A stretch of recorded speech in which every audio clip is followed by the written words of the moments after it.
Olá, meus irmãos, a paz do Senhor Jesus. Vou esperar o pessoal, todo mundo chegar aí, para nós recomeçarmos aí, retomarmos nosso estudo. Glória a Deus, mais essa noite, mais esse momento, estarmos juntos aqui, para podermos ministrar a palavra do Senhor. Cadê o pessoal? O pessoal vai chegando aí, vai entrando. Olha aí. Deus abençoe a todos. Pessoal, me ouve bem? Me ouve bem aí? Todo mundo me ouve bem?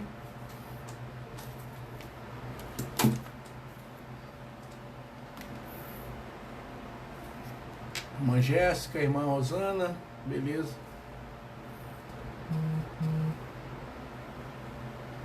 Isso. Irmão Solomar, Edneia, muita bênção.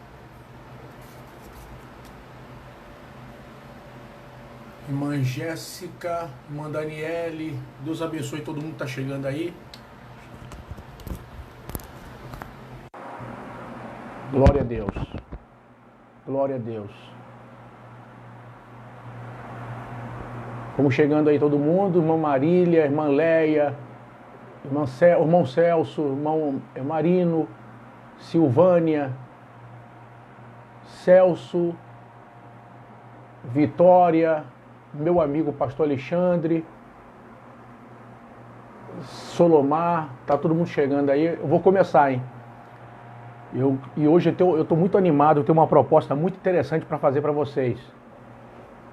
Irmã Luciana, irmã Gisele, Jefferson, vamos chegar, gente, vamos entrando todo mundo aí, ó.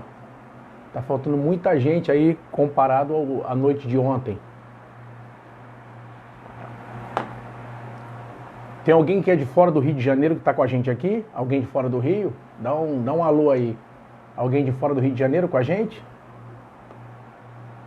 Se tiver alguém de fora do Rio de Janeiro que está com a gente aqui, diz de onde é, para a gente saber aqui de que lugar que você é. O pessoal daí, ó, Advec Vila da Penha, que bênção. Cadê o pessoal? Irmã Mônica. Pessoal de Guarujá, São Paulo aí, ó. Bênção. Eu quero aproveitar e mandar um abração, não precisava nem pedir, além do pastor Alexandre, que é meu amigo de longa data, um abração para a PIB de Santíssimo. Eu praticamente 4, 5 vezes por ano a gente prega lá. E é uma alegria sempre, tenho muito carinho. Eu tenho lá como a minha igreja na Zona Oeste. Tenho muito carinho com o pessoal lá. Tenho muito carinho, Zona Norte, né? Muito carinho com o pessoal lá de Santíssimo. Sempre me recebem com muita alegria, muita honra. A igreja é o que o pastor é, né? Então, eu me sinto muito à vontade quando eu vou lá. Enfim, cantora Eliane, pessoal de... Ó, o Jefferson lá do Espírito Santo, meu cunhado. Monvaldo, Paz. Vamos começar, gente. Vou fazer uma oração aqui. E eu vou começar. E olha... A ministração de hoje, deixa eu orar primeiro, depois eu vou falar, dá tempo até de mais gente poder entrar ainda, mas o que eu vou falar vai ser tremendo, que é tremendo. Vamos lá, vamos orar a Deus? Pessoal de São Miguel do Tapuio, lá do Piauí, a irmã Silvânia, eu tive lá no passado, na igreja da minha tia, do meu tio, dos meus primos, é uma parte da minha família que eu nem conhecia. Eu tive a felicidade de ir lá, eu tenho saudade, quero ir lá novamente, foi uma grande alegria ter ido lá. Deixa o meu abração para todo mundo aí do Piauí, graças a Deus. Irmã Patrícia, olá pastor William, sou do Ministério Pão da Vida, pastor Robson, um abração pessoal do Pão da Vida, lá em João do Cruz, aqui no Rio de Janeiro. Muito bem, vou fazer uma oração, irmãos, e nós vamos começar. Querido Deus e eterno Pai, eu quero primeiramente me humilhar perante a Tua presença e reconhecer que sem Ti eu nada sou e eu nada tenho. E quero Te agradecer humildemente por cada irmão e irmã que está conosco aqui e outros que vão entrar agora e participar dessa live e que serão ricamente abençoados aqui agora, Senhor. Eu quero louvar o Teu nome, Te engrandecer e Te adorar e pedir que assim como anteontem, assim como ontem, Tu tome a frente e Tu use meus lábios para poder abençoar vidas. Nós estamos num momento muito importante do ponto de vista do relógio da escatologia, do relógio das profecias. Nunca foi tão sério estudar Apocalipse. Eu quero te pedir que tu me dê graça e me dê direção e eu possa conduzir tudo debaixo da tua palavra. É a minha oração, Senhor, em nome de Jesus. Amém? Glória a Deus. Louvado seja o nome do Senhor. Só uma pergunta, todo mundo me ouve bem? O áudio tá legal? Todo mundo me ouve legal aí? Todo mundo me ouve bem? Posso entrar? Posso continuar?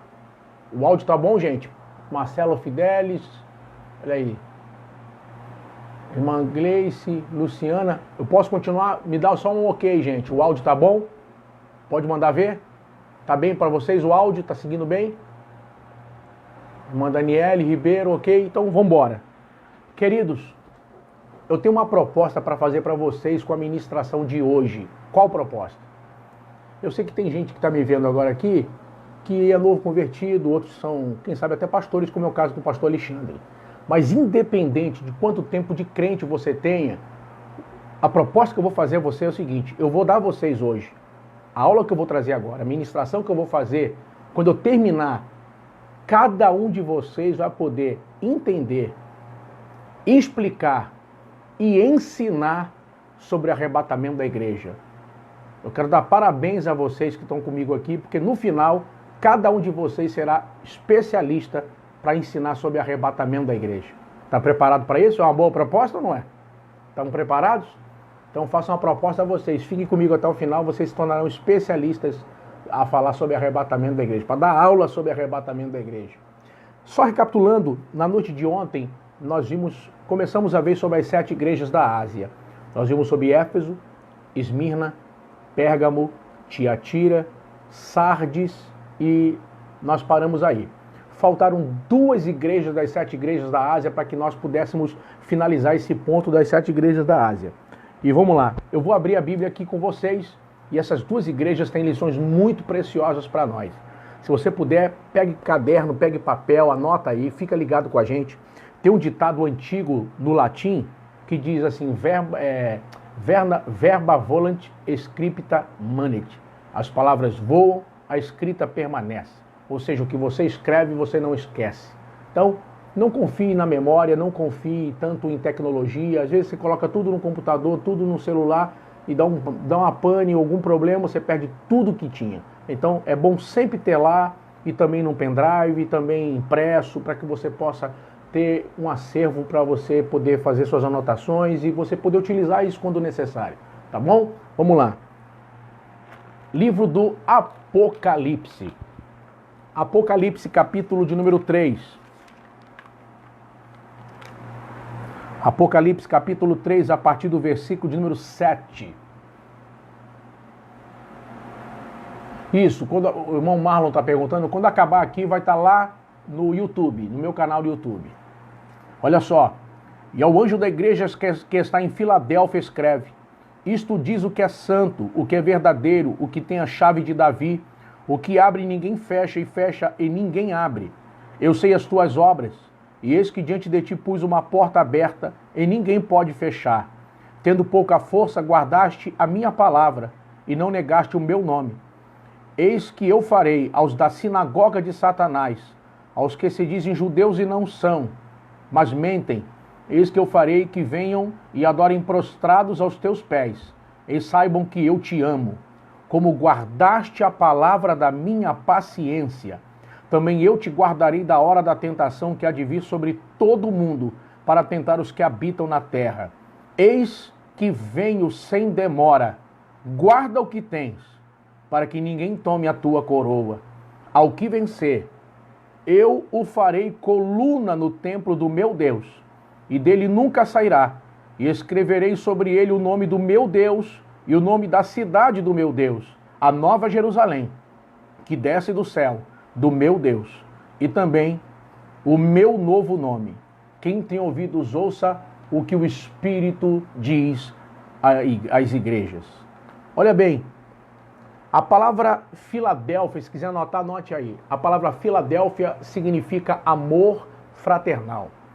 A carta à igreja de Filadélfia profeticamente vai abranger um período profético de cerca de 1750 até o início do século XX.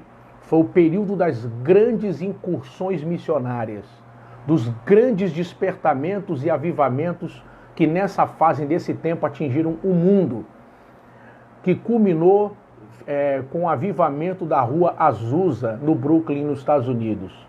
Foi um período áureo de grandes incursões missionárias, de grandes avivamentos, de grandes homens e mulheres de Deus que marcaram esse tempo, essa fase da história da igreja. Uma dica para você poder entender um pouco esse tempo, um conselho que eu dou, é um livro do Orlando Boyer.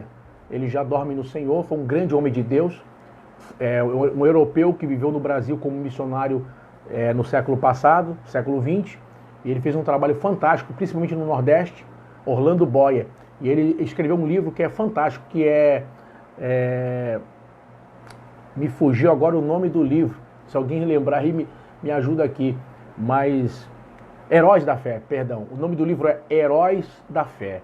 Eu chorei muitas vezes na minha adolescência lendo esse livro, Heróis da Fé, um livraço, e esse livro acaba pegando bastante desse tempo, e vai pegando homens como George Whitefield, pregador ao ar livre, vai pegar a história de Adoniram Judson, vai pegar a história de Wesley, vai pegar a história de grandes homens de Deus, a história de Moody, a história de Spurgeon, príncipe dos pregadores, enfim, é um livraço, vale a pena você ler. Que porta é essa que aparece aqui? Veja, a gente tem que lembrar de uma coisa, ele vem para essa igreja e vai dizer que ele é o que é santo, o que é verdadeiro, que tem a chave de Davi e que abre e ninguém fecha, e fecha e ninguém abre.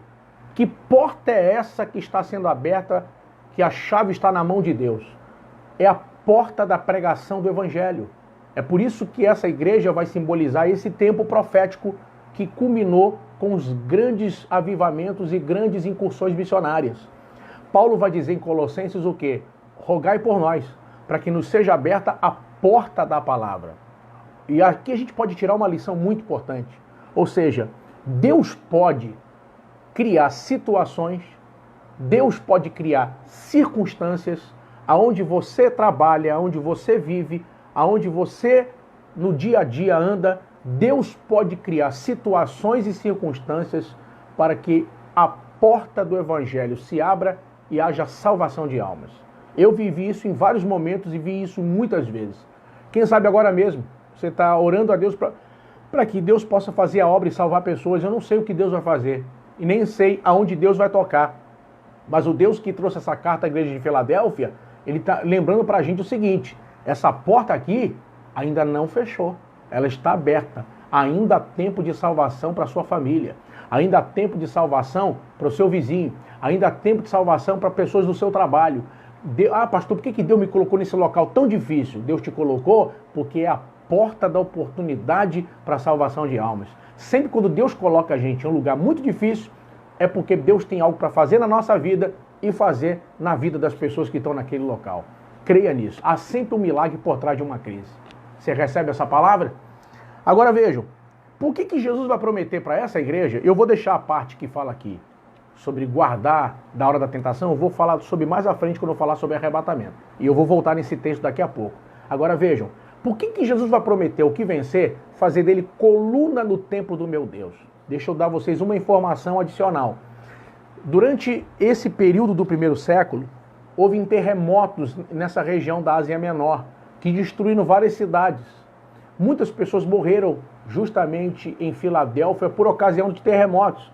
E como houve terremotos e houve destruição, mortes e perdas, muitas pessoas tinham medo e moravam até em tendas, com medo de haver um terremoto e a estrutura da casa cair e haver novas mortes. Aí Jesus vem para um povo que tinha medo de terremotos e medo de sofrer com terremotos e perder tudo. Jesus vem para essa igreja e diz para eles o seguinte: eu farei de vocês coluna no templo do meu Deus, que nunca sairá, nunca será tirado. Olha que coisa tremenda. Deus mostra para nós que a nossa posição em Cristo é uma posição firme, sólida. Não existe, eu estou aqui, irmão, mas eu vou cair, amanhã eu estou de pé, amanhã eu vou cair. Irmão, os que confiam no Senhor serão como os montes de Sião, que não se abala, mas permanece para sempre.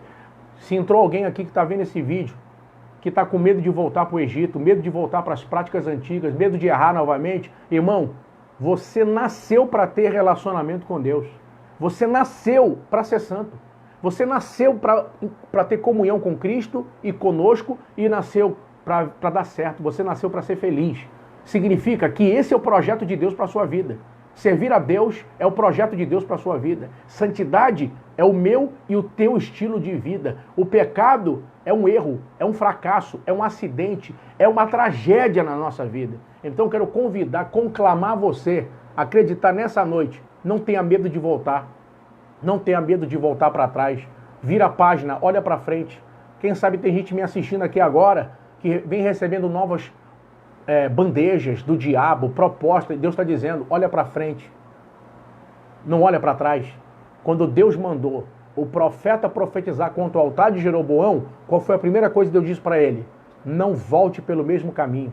Irmão, depois que você assistir esse vídeo, você veio do mundo, Deus te salvou, a ordem de Deus é, não volte pelo mesmo caminho. Nunca mais. Agora, deixa eu seguir aqui. A última igreja é a igreja de Laodiceia. Se quiser anotar, anote que eu vou dar a vocês aqui. A palavra Laodiceia significa direito do povo. Anota aí, direito do povo. E ela vai receber esse nome porque uma série de cidades naquele tempo vão receber. Era o nome da esposa do imperador romano. Então era uma homenagem a ele. A esposa do imperador grego e a esposa de Antíoco II. E o que vai acontecer? Ela vai receber o nome em homenagem à esposa dele, a Laodice. E aí, não só lá, em outros locais do mundo, naquele tempo, receberam também esse nome de Laodiceia. Agora, olha que coisa interessante. A mensagem que Deus vai trazer, guarda o que eu vou lhe dar a informação. De todas as 7 cartas às igrejas da Ásia, a mensagem mais dura foi para essa igreja aqui. E eu vou dar a vocês algumas informações que vão ajudar você a entender muito o que vai acontecer aqui. Ele vai dizer o seguinte para esta igreja. E ao anjo da igreja que está em Laodiceia escreve, isto diz o Amém, a fiel testemunha, a testemunha fiel e verdadeira, o princípio da criação. Eu sei as tuas obras, de que tens nome que nem és frio nem quente. Tomara que foras frio ou quente. Assim porque és morno e não és frio nem quente, vomitar-te-ei da minha boca. Como dizes, rico sou, e estou enriquecido, e de nada tenho falta, e não sabes que és um desgraçado, miserável, pobre, cego e nu. Aconselho-te que de mim compres ouro provado no fogo, para que te enriqueças, e vestes brancas para que te vistas, e não apareça a vergonha da tua nudez, e que unjas os teus olhos com um colírio para que vejas. Eu repreendo e castigo a todos quantos amo. Sê, pois, zeloso e arrepende-te. Eis que estou à porta e bato. Se alguém ouvir a minha voz e abrir a porta, entrarei em sua casa e com ele cearei, e ele comigo. Ao que vencer, lhe concederei que se assente comigo no meu trono, assim como eu venci e me assentei com meu Pai no seu trono. Quem tem ouvidos, ouça o que o Espírito diz às igrejas. Agora, vamos entender aqui, preste bem atenção. A cidade de Laodiceia era uma cidade muito rica, muito próspera. Só para vocês terem uma ideia, o mesmo terremoto que atingiu Filadélfia, o último terremoto antes da carta, também atingiu Laodiceia. O Império Romano financiou a restauração de várias das cidades que estavam destruídas naquela região da Ásia Menor. A cidade de Laodiceia rejeitou a ajuda do governo romano. Era uma cidade muito rica e eles disseram que iam com seus próprios recursos reconstruir a cidade de Laodiceia. E assim fizeram. Sem a ajuda do governo, eles reconstruíram a cidade por meios próprios. O que fazia Laodiceia ser uma cidade tão rica? 2 coisas. Em Laodiceia havia uma lã preta, muito nobre, muito cara. Laodiceia era um polo, naquele tempo industrial, um polo de moda. com essa lampreta, naquele tempo se faziam casacos caros, casacos muito procurados. Então, por aí você imagina o comércio que tinha por causa disso. Muita gente ia para Laodiceia. Outra coisa que fazia com que Laodiceia tivesse uma concorrência de comércio enorme. Laodiceia tinha também a matéria-prima de um colírio, de um remédio para os olhos. Lembrem, estamos falando de uma época muito pregressa comparada aos dias de hoje com relação à medicina, com relação à ciência. Então, se você descobre um remédio que funciona, automaticamente isso é muito, muito importante naquele tempo. Então, essas duas coisas vão fazer com que a cidade tenha um comércio e uma procura de pessoas de fora enorme. Pessoas estão o tempo todo chegando e saindo de Laodiceia. É como quem chega, por exemplo, trazendo uma comparação para ter uma ideia, como quem chega no Saara, no Rio de Janeiro, no centro, ou na 25 de março, em São Paulo. Então, tudo cheio, gente chegando, gente saindo. Então, automaticamente, a igreja em Laodiceia, ela goza de uma boa situação financeira. Se fosse nos dias atuais, imagine agora, Laodiceia seria uma igreja que tem programa de televisão, programa de rádio, uma igreja que tem um ótimo canal na internet com milhares de visualizações por dia nos seus vídeos, teria uma estrutura muito bacana, teria de tudo. Não que essas coisas em si sejam ruins. O problema é que nós vamos ver aqui, quando isso vem sem ser acompanhado de piedade, de humildade, de quebrantamento e de Deus ser o centro e o primeiro lugar. Jesus vem para essa igreja e vai dizer o seguinte, olha o que ele vai dizer para essa igreja. Primeiro, olha como é que ele se apresenta. É interessante, quiser anotar, anote isso. Ele diz, isto diz o Amém, a testemunha fiel e verdadeira, o princípio da criação. Não parece estranho? O certo seria, pela lógica, dizer o quê? Eu sou o princípio da criação. E no final dizer o Amém. Mas ele primeiro diz que é o Amém, para depois dizer que é o princípio da criação. Por que Jesus faz essa troca? Ele inverte a ordem do que seria a lógica. Ele primeiro diz que é o Amém, para depois dizer que é o princípio da criação no final. E diz no meio que é a testemunha fiel, ou seja, o espírito de profecia. Vamos entender isso. Quando Jesus coloca que primeiro é o Amém, para depois dizer que é o princípio, significa que ele está dando mais importância agora a como você vai terminar do que o jeito que você começou. Ele está mais preocupado como você vai terminar do que como você começou. Você pode ter errado no início, você pode ter falhado no meio, mas Deus te colocou para assistir esse vídeo aqui, para dizer para você, agora nesse momento, sabe o quê? Não dá para errar. Você não pode abrir mão da santidade, você não pode perder a tua salvação, você não pode trocar o que Deus te deu por nada, nem por ninguém. Ninguém vale tanto a ponto de você perder a sua salvação. Ele está dizendo que está de olho em como você vai terminar. Para ele é mais importante o fim do que o início. Ele te trouxe aqui para assistir isso, para poder abrir os olhos, abrir o entendimento nessa noite. E ele vai dizer mais para essa igreja, ele vai dizer o seguinte, eu sei as tuas obras que nem és frio nem quente, tomara que fores frio ou quente, assim porque és morno e não és frio nem quente, vomitar-te-ei da minha boca. E eu vou aqui te dar uma outra informação muito importante para você entender o que Jesus está dizendo aqui. Laodiceia, aquela região é uma região de características vulcânicas. Houve atividades vulcânicas muito antes que deixaram sequelas. Qual? Tem água na região, mas a água tem muito enxofre. E naquele tempo não tinha tratamento de água como tem agora.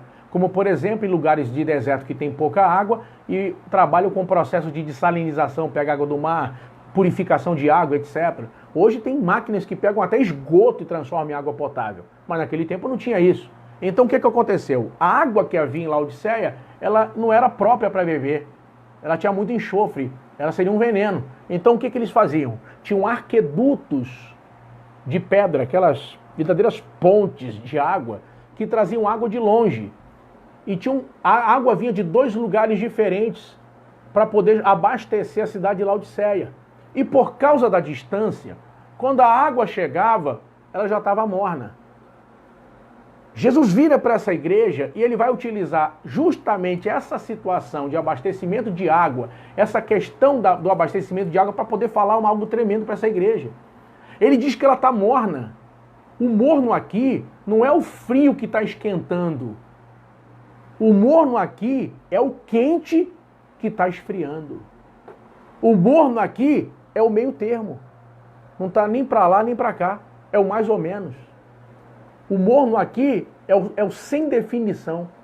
Eu não sei. Jesus olha para essa igreja. Sabe, eu lembro que uma ocasião, um amigo meu, ele estava passando muito mal do estômago. E ele chegou para mim, rapaz, eu tô mal.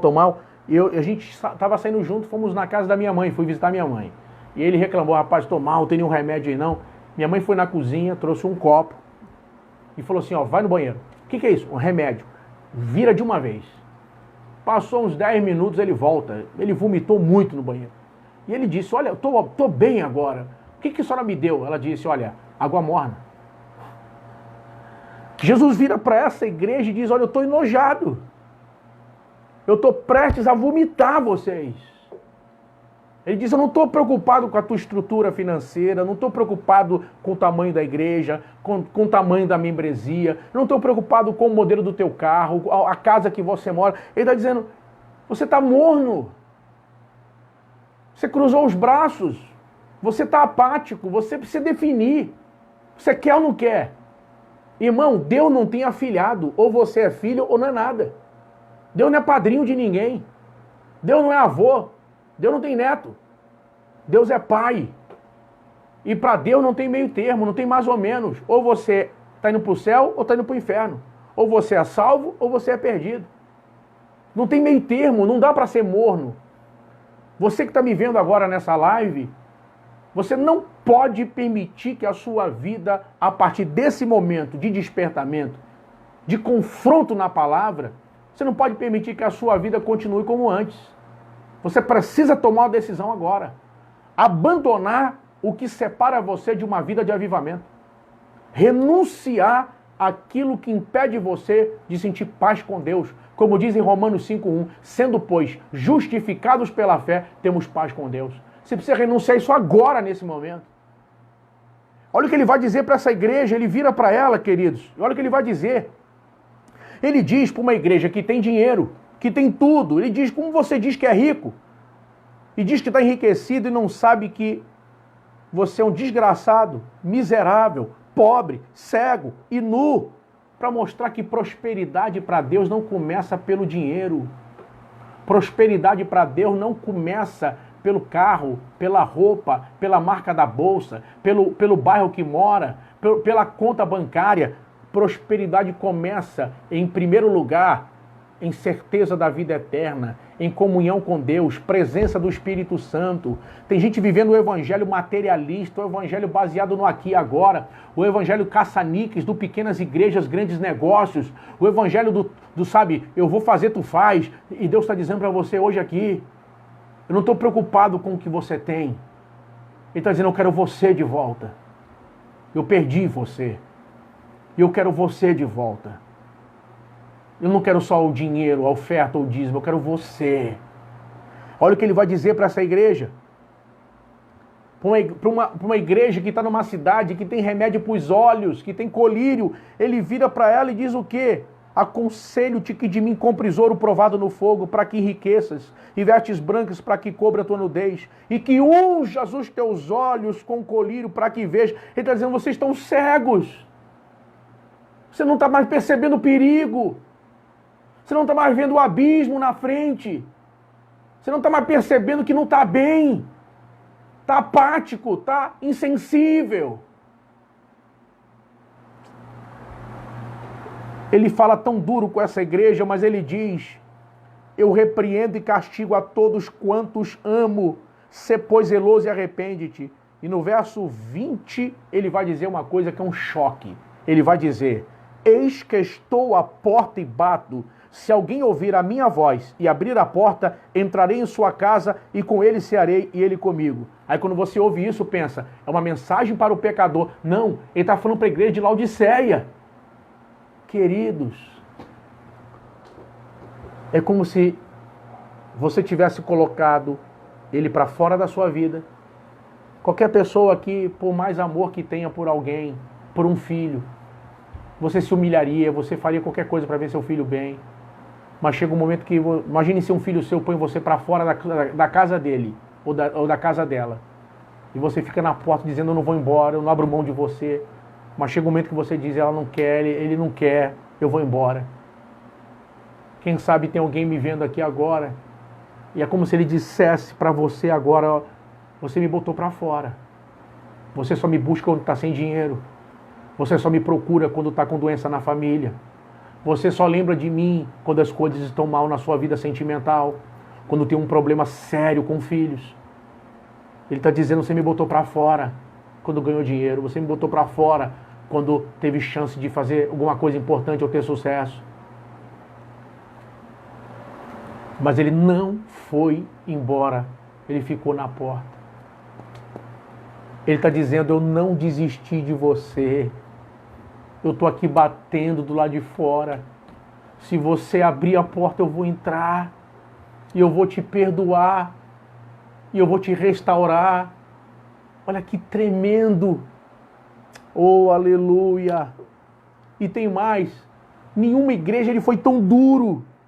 Laodiceia simboliza justamente agora, o nosso tempo que nós estamos vivendo antes do arrebatamento.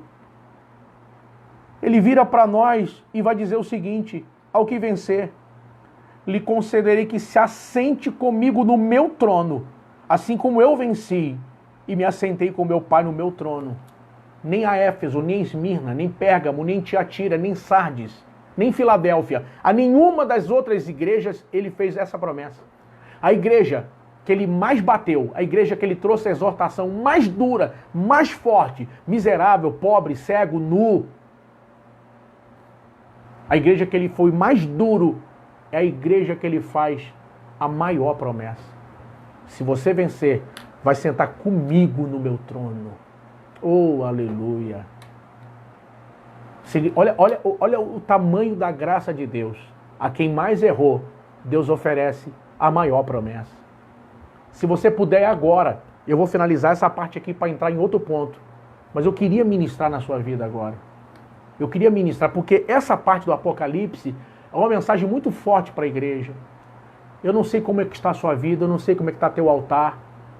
Agora, eu tenho certeza que Deus colocou muitas pessoas para estarem aqui comigo, porque vão sair daqui transformadas pelo poder do nome de Jesus, pelo poder da palavra. Eu quero ministrar agora sobre a tua vida. Se você puder, feche seus olhos. Não sei se você está vendo com a família agora esse vídeo, mas deixa eu ministrar sobre a sua vida. Senhor, em nome de Jesus, eu oro por cada pessoa que está comigo agora aqui, participando desse vídeo. Eu estou aqui na minha casa.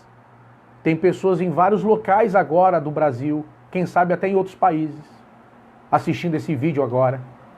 Mas o dono de todas as coisas, o Rei invisível e imortal, todo-poderoso, eterno, Ele está em todos os lugares. Toca agora na tua serva. Toca agora no teu servo. Se alguém que está me vendo agora nesse vídeo pecou e errou, perdoa, Senhor. Limpa, Senhor. Restaura, Senhor. Dá uma nova oportunidade nessa noite.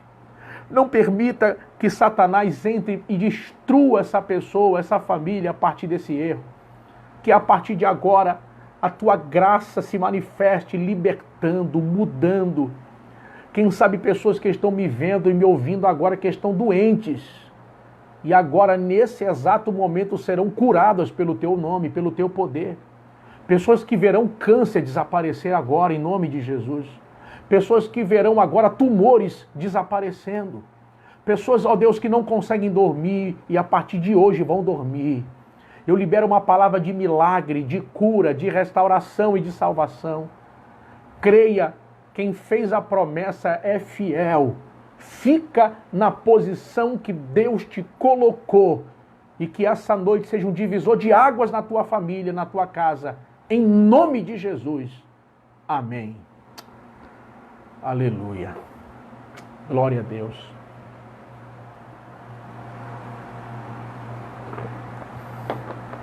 Aleluia, Jesus.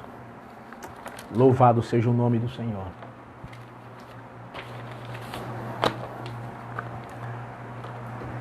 Queridos, eu quero voltar Glória a Deus.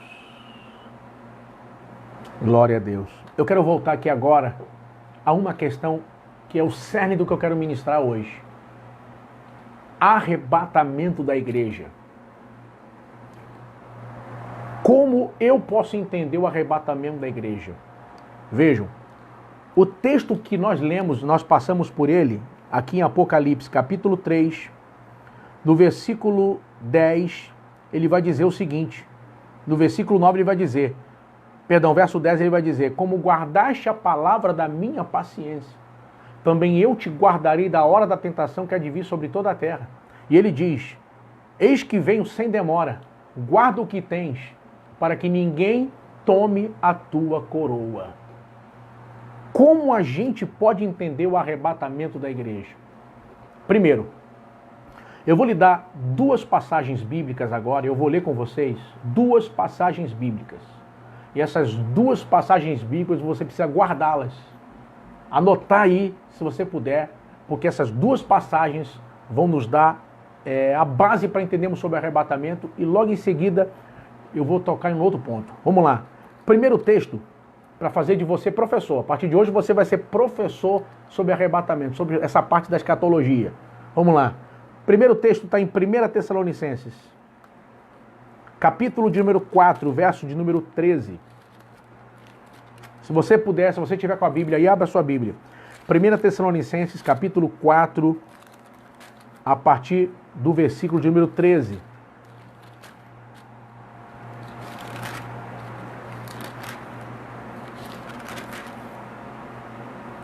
Olha só, olha o que Deus vai dizer para nós. Não quero, porém, irmãos, que sejais ignorantes acerca dos que já dormem, para que não vos entristeçais como os demais que não têm esperança. Porque se cremos que Jesus morreu e ressuscitou, assim também os que em Jesus dormem, Deus os tornará a trazer com ele.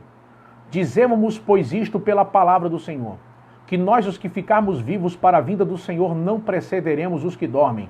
Porque o mesmo Senhor descerá do céu, com alarido e com voz de arcanjo, e com a trombeta de Deus. E os que morreram em Cristo ressuscitarão primeiro. Depois nós, os que ficarmos vivos, seremos arrebatados juntamente com eles nas nuvens, a encontrar o Senhor nos ares. E assim estaremos sempre com o Senhor. Portanto, consolai-vos uns aos outros com estas palavras. Vejam, olha o que Deus está nos ensinando sobre o arrebatamento aqui. Primeira coisa, ele diz, e deixa claro que aqui não é uma palavra só para teólogos, ele diz, irmãos, não quero, porém, que vocês sejam ignorantes acerca dos que já dormem. Ou seja, é algo que todos precisam dominar e entender. O que vai acontecer? A igreja em Tessalônica começa a conviver com qual realidade? Mortes. Pessoas morrem na igreja.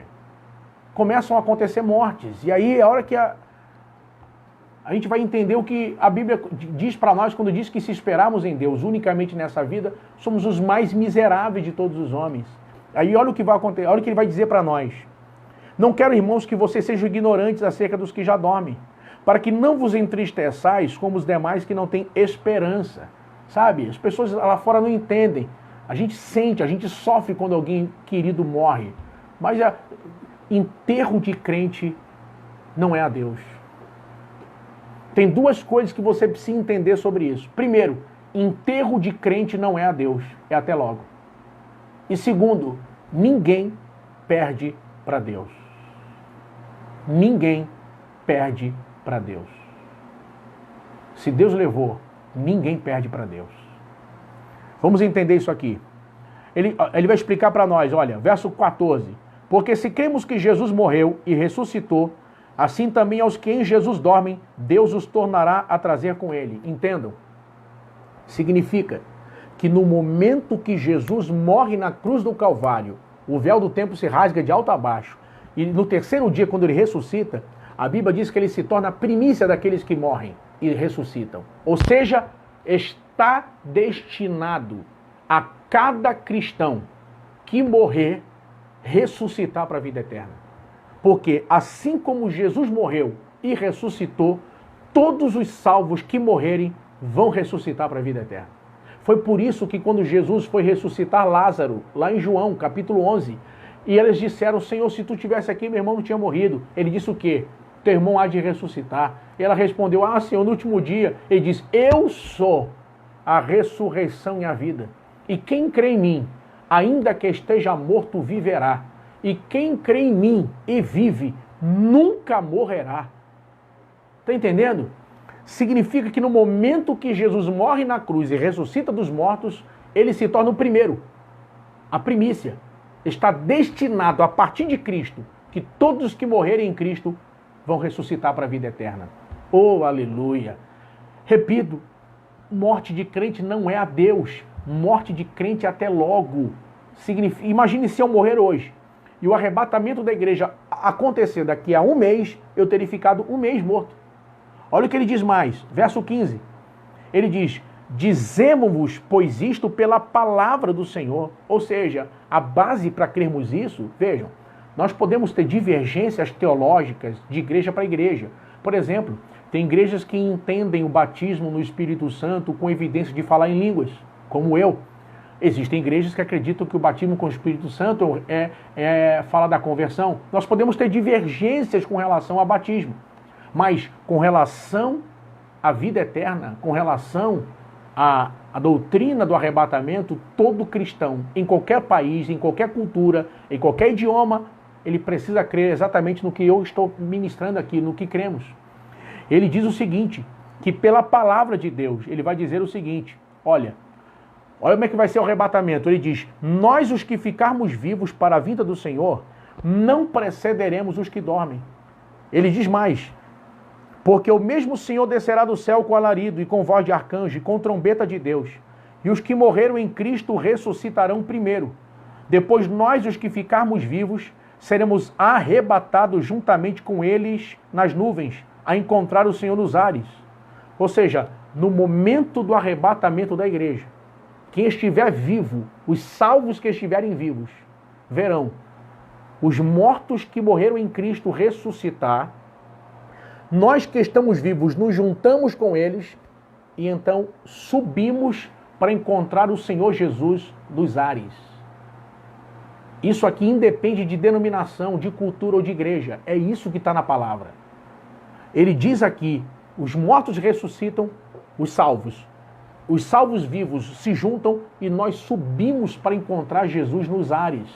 E a Bíblia diz que a partir daí estaremos para sempre com o Senhor. Sempre. E ele diz mais, portanto, consolai-vos uns aos outros com estas palavras. Hoje tem gente se consolando, sabe como? Calma que você vai ter o carro, calma que você vai casar. Ele está dizendo, se console, lembrando para quem está perto de você aí agora, que no céu há muitas moradas. E se não fosse assim, ele teria dito, vou preparar-vos lugar. O rei está voltando. Está muito perto o momento do arrebatamento da igreja. Agora vejam, esse texto mostrou para nós como procederá o arrebatamento. Os mortos ressuscitam, nós que estamos vivos nos juntamos e subimos para encontrar com Jesus nos ares. É uma doutrina para todos precisam entender isso e mais do que isso, ele deixa claro que nesse momento do arrebatamento, que tudo isso acontecer, está baseado na palavra de Deus. É a palavra que diz. Isso não está baseado em terreno movediço, é a Bíblia que diz, é a rocha que está dizendo. Agora, tem um segundo texto que vai completar esse. Eu tenho certeza que alguém aí já está lembrando dele. 1 Coríntios capítulo 15, a partir do versículo 51. E eu vou esmiuçar para vocês aqui. Vejam. 1 Coríntios capítulo 15, versículo de número 51 em diante.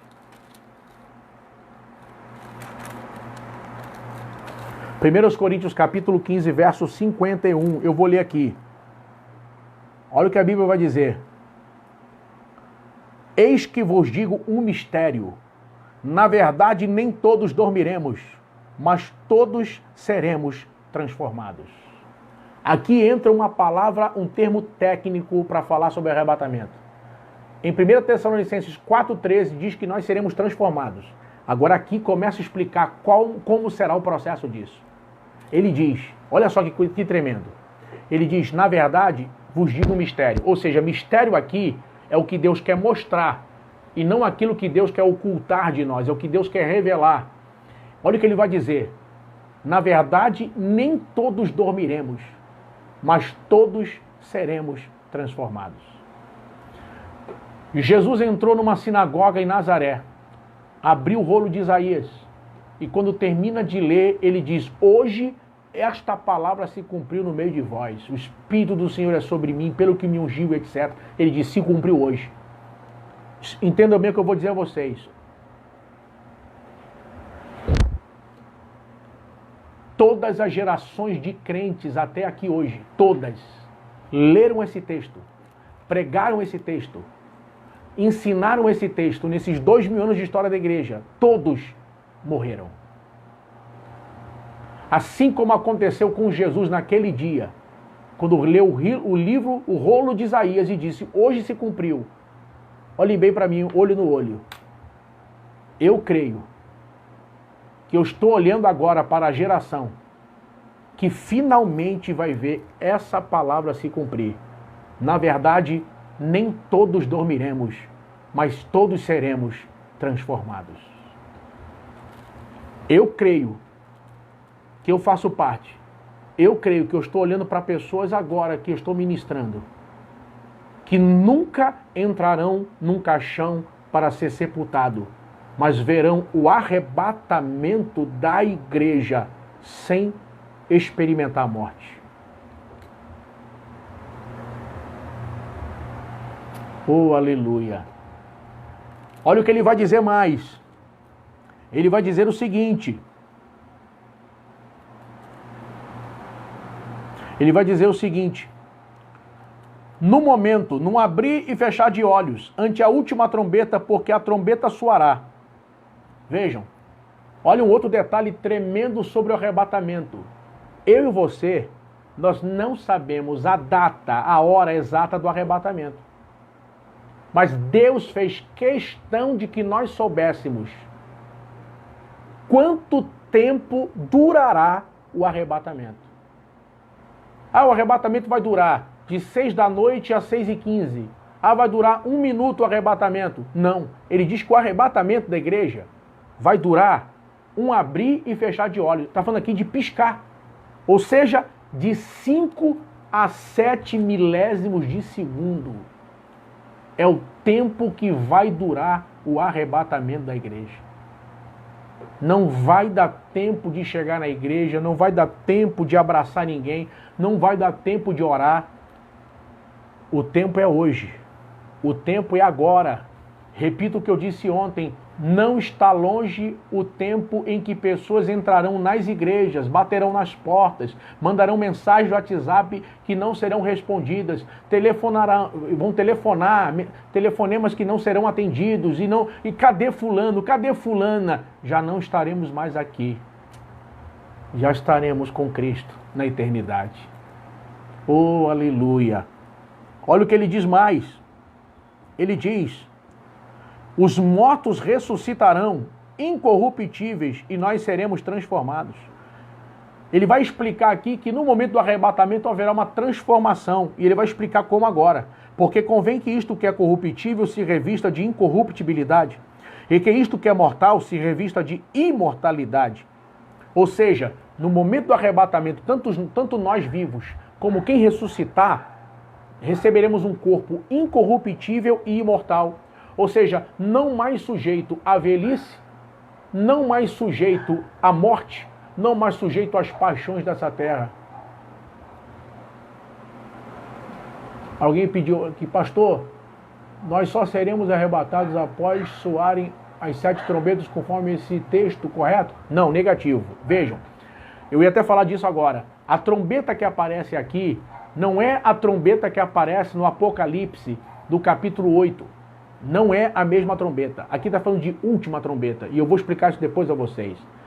Na verdade, ao longo da história do mundo, trombetas proféticas vêm sendo tocadas. Aqui está falando da última. Por exemplo, esse momento que nós estamos vivendo no mundo é uma trombeta de Deus que está tocando. Uma trombeta de despertamento, de chamamento para a santidade e para despertar para as coisas espirituais, despertar para Deus. Agora, as 7 trombetas que aparecem em Apocalipse, está falando de outro contexto. Lembrem, é muito comum naquele tempo, como trombeta é um instrumento muito utilizado, usar como forma de chamamento trombeta. Então, não é a mesma coisa, não tem a mesma conotação. São trombetas diferentes lá. Lá são 7 trombetas. Aqui é a última trombeta que toca no mundo para o arrebatamento da igreja. Eu vou explicar isso mais à frente. Agora vejam, olha o que ele vai dizer mais. Ele vai dizer mais embaixo, no verso 54. E quando isto que é corruptível se revestir de incorruptibilidade, e isto que é mortal se revestir de imortalidade, então cumprir-se-á a palavra que está escrito: tragada foi a morte na vitória. Onde está, ó morte, o teu aguilhão? Onde está, ó inferno, a tua vitória? Ora, o aguilhão da morte é o pecado, e a força do pecado é a lei. Mas graças a Deus que nos dá vitória por meio de nosso Senhor e Salvador Jesus Cristo. Aleluia. Agora vejam, o que Deus espera, o que Jesus espera de uma igreja que tem tantas promessas como essa. Vejam, nós aprendemos com os 2 textos, 1 Tessalonicenses 4, 13 ao 19, e 1 Coríntios capítulo 15, a partir do verso 51 até aqui, nós aprendemos que no momento do arrebatamento, os mortos em Cristo ressuscitam primeiro, depois os que estão vivos se juntam, nós receberemos então um corpo glorificado e imortal, um corpo semelhante ao de Cristo quando ressuscita, incorruptível e imortal, não sujeito a doenças, nem às paixões da carne, nem à velhice e à morte, e nós subiremos para encontrar Jesus nos ares.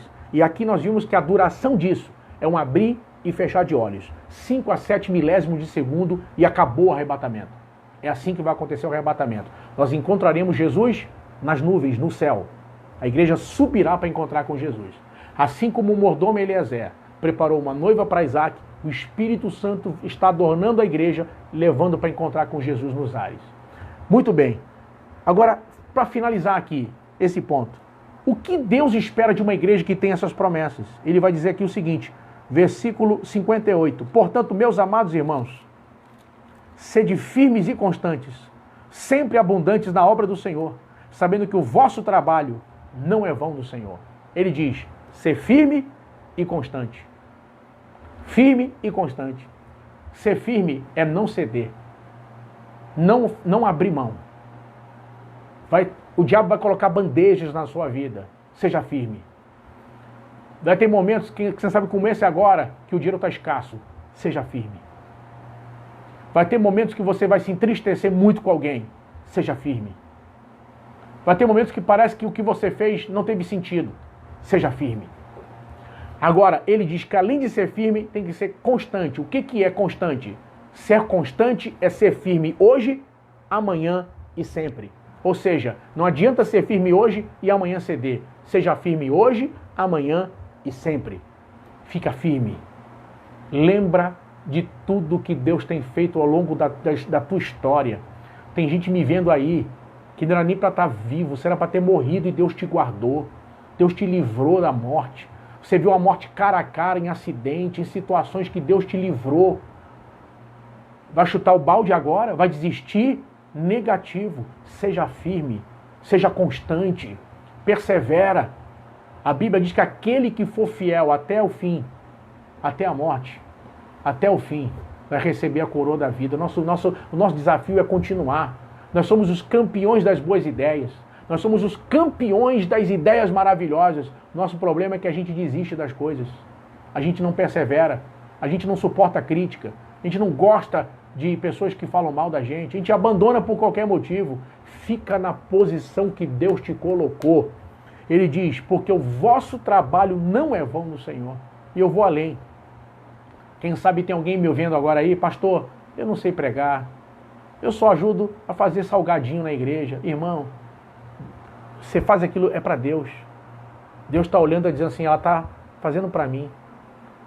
Por causa disso eu vou abençoar o filho dela.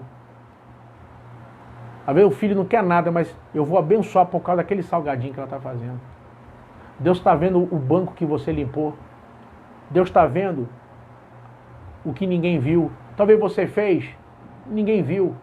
Você não está no púlpito, não está profetizando, entregando revelação, não está lá cantando no louvor, mas você estava lá limpando o banheiro. Deus está dizendo, me agradei disso. Talvez alguém que está me vendo aí, pastor, eu sou o último a sair da igreja, o pessoal vai embora, eu fico guardando instrumento, eu toco, eu chego cedo, tenho que ligar tudo. Irmão, foi para Deus que você fez. Você não fez para mim. Você não fez para o pastor. Se é para Deus que você está fazendo, Deus vai te recompensar. Fica na posição. Não sai da posição. Guarda o que eu vou te falar. Está bem pertinho para chegar. Falta muito pouco. Está muito perto da trombeta soar. Quem sabe numa live, num vídeo, numa ministração igual essa, a gente está se vendo aqui falando e de repente a gente sobe e encontra com Jesus nos ares. Oh, aleluia. Só tem uma coisa que eu peço para Jesus agora aqui, olhando para você. Sabe qual é? Jesus, eu tenho aqui muitas pessoas participando dessa live agora. Fora as que vão assistir no YouTube. Só tem uma coisa que eu peço. Que ninguém que está aqui se perca. Que ninguém que está comigo aqui agora, nesse vídeo, nessa ministração, que ninguém se perca. Se você estiver perto de mim, no arrebatamento, me dá uma catucada, não fala, ó, eu estava lá naquele vídeo. Eu estava sendo ministrado naquele dia. Aleluia. Aleluia. Fala comigo naquele dia, quando a gente subir para a glória. Agora, vem a pergunta. E o arrebatamento da igreja vai ser antes da grande tribulação, no meio da grande tribulação, ou a igreja passará por toda a tribulação? O que significa Apocalipse 3,10 quando ele diz: como guardaste a palavra da minha paciência, também eu te guardarei da hora da tentação que há de vir sobre todo o mundo. A igreja vai ser arrebatada antes, no meio, ou como alguns pastores e pregadores afirmam, será no fim, só no fim. E a igreja passará toda a grande tribulação. A Bíblia responde isso? Tem respaldo para entender esse assunto? Sim. Amanhã eu vou responder essa pergunta e vamos entrar no estudo. No estudo. Nós vamos entrar, pelo menos no estudo, na grande tribulação. Amanhã nós vamos abrir e desatar os 7 selos. Amanhã a gente entra na grande tribulação. Vou falar sobre arrebatamento, como será. A igreja vai arrebatar antes, durante ou no final. E depois vou falar sobre a grande tribulação. Você não pode perder amanhã. Chama todo mundo para participar, traz todo mundo, postem aqui perguntas que vocês tenham dentro do que eu já ministrei, podem perguntar, dentro do possível eu vou responder. A partir de amanhã eu vou fazer o seguinte, a partir de amanhã eu vou tirar alguns minutos no fim, eu vou terminar mais cedo a ministração para poder responder perguntas que vocês mandarem aqui para mim, tá bom? Então, podem mandar perguntas, no final a gente conversa aqui e vai respondendo. Deus abençoe vocês. Tá perto. Maranata. Ora vem, Senhor Jesus. Shalom.